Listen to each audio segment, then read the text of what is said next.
Hello everyone, welcome back to my YouTube channel. आज का जो मेरा टॉपिक है जिस पे कि मैं डिस्कस करने वाली हूँ वो है हिंदी में मात्राएं, जिनको लेकर बच्चे बहुत कंफ्यूज रहते हैं।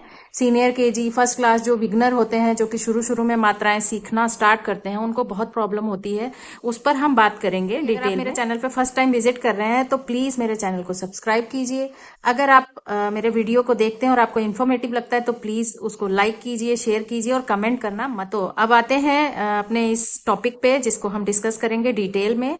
लाइक कि स्वर, मात्रा और शब्द क्या होते हैं। स्वर स्वर होते हैं ऐ से लेकर अह खाली तक, यानी कि ए अनार, ए आम, ई इमली, ई ईख, उ उल्लू, उ ऊन, री ऋषि, ए एड़ी, ए ऐनक, ओ ओखली, ओ औरत, अंग अंगूर, एन अह 13 स्वर होते हैं। इन्हीं से बेस्ड होती है, इन्हीं से हमारी मात्राएं। तो अब आते हैं अपने इस वीडियो पे लाइक की स्वर, मात्रा और शब्द। तो ये पहला स्वर जो है वो है अ अनार, ये वाला अ में कोई भी मात्रा नहीं होती। पर जब हम किसी भी शब्द को बोलते हैं, जो वर्ण होता है वो सिंगल ही आता है। जैसे कि मैंने अभी बोला कमल, कमल, तो अगर मैंने क बोला तो भी इसमें ये इसका उच्चारण इसके साथ इंक्लूड है। म ल, कमल, कप, जैसे ये मात्रा तो इसकी कोई भी नहीं है, पर जब शब्द हम बोलते हैं तो उसमें ये उसके साथ मिलकर हम उच्चारण करते हैं, ये इसके साथ इंक्लूड होता है। अब हम बात करते हैं बड़े आ की मात्रा की, यानी कि एक डंडा होता है इस तरह से, तो उसको बोलते हैं हम आ की मात्रा। अब इसका अब हम बच्चों को ये समझा सकते हैं कि जहां भी ये आपका ये आ की मात्रा लगी होती है, वहां पर जो वर्ण होता है उसका जब हम उच्चारण करते हैं तो वो आपका मुंह जो है वो पूरा ओपन होता है। यानी कि जैसे मैं इसको बोलूंगी काज, यानी जो क है उसको हमने काफी स्ट्रेस देकर मुंह ओपन करके बोला, तो ये आ की मात्रा यहाँ पे इसके साथ लगने के कारण इसका जो उच्चारण है वो बदल गया। अब जो ज है, ज पे ऐसा कोई मात्रा है नहीं, तो यानी काज, यानी ज को तो हमने थोड़ा वैसा बोला और जो क है उसको हमने काफी खींच कर बोला, तो ये हो गई काज। अब नेक्स्ट है राजा। अब इन दोनों पे आ की मात्रा है तो दोनों को ही हम उसी तरह से बोलेंगे, मुंह खुलेगा और साउंड थोड़ा खींच कर लिया जाएगा, यानी कि राजा। अब आते हैं नेक्स्ट मात्रा पे, ये है ई, यानी कि छोटी ई। तो छोटी ई की मात्रा जो होती है वो इस तरह से होती है, यानी आगे से लगती है उस वर्ण पे जिसपे ये मात्रा लगाई जाती है। अब जैसे इसके दो शब्द लिखे हुए हैं, दिल और किला।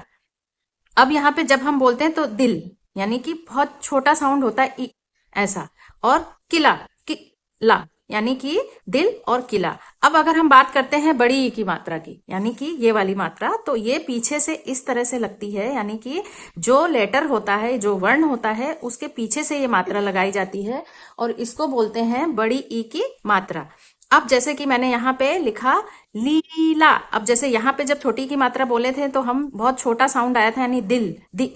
अब यहाँ पे जब हम इसको बोलेंगे तो होगा लीला, यानी कि हमारा जो साउंड है वो लॉन्ग खींच गया, थोड़ा सा लंबा खींच के फिर हमने बोला लीला, इस तरह से पीना, लाइक दिस। तो ये जो मात्रा है इसमें हम जब भी इसको उच्चारण करते हैं तो इन दोनों में डिफरेंस इतना ही है कि ये वाली मात्रा बोलते हैं तो बहुत छोटा साउंड आता है, यानी दिल, किला, और ये लीला, पीना। तो बच्चों को इस तरह से हम समझाएंगे तो उनको बहुत अच्छी तरह से समझ में आ जाता है। नेक्स्ट मात्रा है उ उल्लू वाली, यानी छोटे ऊ की मात्रा। इसकी जो मात्रा है वो इस तरह से लगाई जाती है जैसा कि यहाँ वीडियो में दिख रहा है आपको। और जो इसका लाइक की अब नेक्स्ट मात्रा जो हम बात करते हैं यह है उ, छोटे ऊ की मात्रा, यानी कि इसकी जो मात्रा है वो इस तरह से लगाई जाती है। अब इसके कुछ शब्द देख लेते हैं कि किस तरह से लगने के बाद उनका उच्चारण कैसा हो जाता है। जैसे ये है गुजरात, यानी गु, एकदम छोटा सा साउंड आया ऊ का इसके साथ। ग पे जैसे ही मात्रा लगती है तो ग को हम ऊ के साथ मिक्स करके जब बोलते हैं तो इसका साउंड आता है गुजरात, गुजरात। अब इसमें आ की मात्रा भी है, तो जब र पे आ की मात्रा लगती है तो कैसा साउंड आता है बच्चों, रात, तो गुजरात। नेक्स्ट है साबुन। तो स को आ की मात्रा लगी हुई है, ब को ये छोटे ऊ की मात्रा लग गई ऐसी, तो ये बन गया साबुन, साबुन। अब ये है बड़े ऊ की मात्रा। नेक्स्ट मात्रा कौन सी है, बड़े ऊ की मात्रा। अब हम जब बड़े ऊ की मात्रा की बात करते हैं तो यहाँ पे जो इसकी मात्रा है वो इस तरह से लगाई हुई है, यानी कि इस तरह से, ये ऐसी। और अब जब इसके शब्द देखते हैं हम तो यहाँ पे जो एग्जाम्पल में शब्द दिए हुए हैं ये है जैसे का को जब हमने बड़े ऊ की मात्रा लगाई तो ये बन गया कू, और फिर द, यानी कि जब भी इसको हम बोलते हैं तो काफी जो उच्चारण होता है वो काफी ऊंचा होता है, जैसे कूद, कूद। फिर यहाँ पे पूजा, यानी कि पूजा। आ की मात्रा है जा पे, तो इसको भी माउथ ओपन करके बोलेंगे तो इसको पढ़ने में बहुत आसानी रहेगी बच्चों को। जैसे ये छोटे ऊ की मात्रा को जब हम बोलते थे तो जैसे गुजरात, गुजरात, साबुन। अब यहाँ पे इसको काफी ऊंचा साउंड लेते हैं, यानी कि कूद, पूजा, इस तरह से। अब ये है नेक्स्ट जो मात्रा की बात कर रहे हैं, ये है री, ऋषि वाली मात्रा, यानी री। अब री में क्या होता है कि जो ये वाला इसका वो होता है, यानी कि ये इसकी मात्रा होती है। तो ये जब किसी वर्ण पे लग जाती है, जैसे क पे लगी तो इसके नीचे पैरों में ये लगा जब यहाँ पे, तो ये बोलते हैं इसको कृपा, यानी कि इसको र इसके साथ मिक्स हो जाता है, जो वर्ण है इसके साथ र यूज हो जाता है, यानी कृपा। तो ये इस तरह से बोला जाता है। पा को आ की मात्रा है तो ये हो गया कृपा। और ये कृषक, यानी कि नीचे पैरों में ये मात्रा लगी हुई है। अब बात करते हैं ए, यानी कि ए की मात्रा, किस तरह से इसके लगने से क्या वर्ण में क्या चेंज आता है और किस तरह से शब्द को बोला जाता है वो देखते हैं। तो जब यहाँ पे ए की मात्रा लगी इस तरह से, तो हमारा जो यहाँ पे ये न पे ए की मात्रा लगी तो ये बन गया नेक, यानी कि नेक, नेक। तो ये जैसे ही न था, ये न पे ए की मात्रा लगी तो इसको हमने बोला ने, यानी कि मात्रा लगते ही वो वर्ण अपना जो रूप है वो बदल देता है, यानी कि उसका उच्चारण चेंज हो जाता है और वो बन जाता है नेक। अब ये देखिए जैसे नेक्स्ट है, तो द को ए की मात्रा लगाते ही इसका भी वही उच्चारण चेंज हुआ, यानी द से हो गया वो दे, देख ना।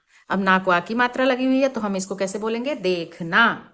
अब ये जो मात्रा है इसमें और ए में जो चेंज आएगा वो भी मैं समझाती हूँ। यानी कि ये तो है जिसपे सिंगल मात्रा लगी हुई है, और ए जो है इस पे हमारी डबल मात्राएं आती हैं इस तरह से। तो ये जब हम इस पे लगा देते हैं तो फिर कैसा उच्चारण हो जाता है, जैसे वहां यहाँ पे न पे ए की मात्रा लगी थी तो वह ने बना था। यहाँ पे क है, क को एक मात्रा अगर लगती तो वो के हो जाता, पर जब जैसे ही हम इस पे ये ए की मात्रा यानी डबल मात्राएं लगाते हैं तो ये हो जाता है कै, यानी कि कै, कैसा, कैसा। फिर ये प है, प को जैसे ही हमने डबल मात्राएं ऐसे लगाई ये हो गया पैदा, यानी कि पैदा, पै, ए की मात्रा, ए का साउंड आ जाता है। नेक्स्ट है ओ, ओ इसको ओ से ओखली भी बच्चे बोलते हैं, छोटे बच्चों को जब हम बुलवाते हैं तो इसकी मात्रा होती है इस तरह से, यानी कि ओ। अब ओ की मात्रा जब क को लगी तो क बन गया को, यानी कि कोमल, कोमल, इस तरह से इसको पढ़ेंगे। उसके बाद जैसे ही हमारी ये मात्रा इस पे लगती है इसका जो उच्चारण है वो बदल गया, तो कोमल बन गया ये। अब ये है फ, फ यानी कि जैसे फ से फल बोलते हैं बच्चे इसको, ये वर्ण है, इसके ऊपर जैसे ही हमने ओ की मात्रा लगाई तो ये बन गया, फ से बन गया फो, फोन, फोन। तो इस प्रकार से बच्चे पढ़ते हैं, उनको बहुत इजीली समझ में आ जाता है। अब हमारी नेक्स्ट मात्रा है औ, यानी कि औ, औरत वाली, इसको बच्चे औ से औरत बोलते हैं। इसकी मात्रा हम इस तरह से लगाते हैं, यानी कि दो मात्राएं पीछे वाले डंडे पे लगती हैं।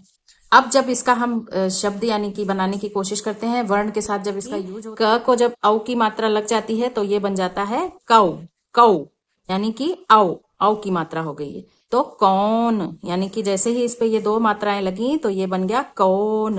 अब ये नेक्स्ट है कौवा, यानी कि जैसे हमने इस पे क पे औ की मात्रा लगाई ये कौवा हो गया। अब हमारी नेक्स्ट मात्रा आती है अंग की। अंग की इस तरह से जो वर्ण होता है उसके ऊपर ये अंग का बिंदु लगाया जाता है। अब जैसे हमने यहाँ पे लिखा कंघा, तो जैसे क को अंग की बिंदु लगी यहाँ पे ये बन गया कंग, कंग, यानी कंघा। अब ये प है, प को अंग की बिंदु लगी तो ये बन गया पंख, पंख। इस तरह से इसको बोलने पे बच्चे जब सीखते हैं तो बहुत आसानी से सीख पाते हैं। अब आती है लास्ट में, जिसको कि ये हम बहुत कम जगह पे ये यूज होता है, अह खाली, यानी कि अह।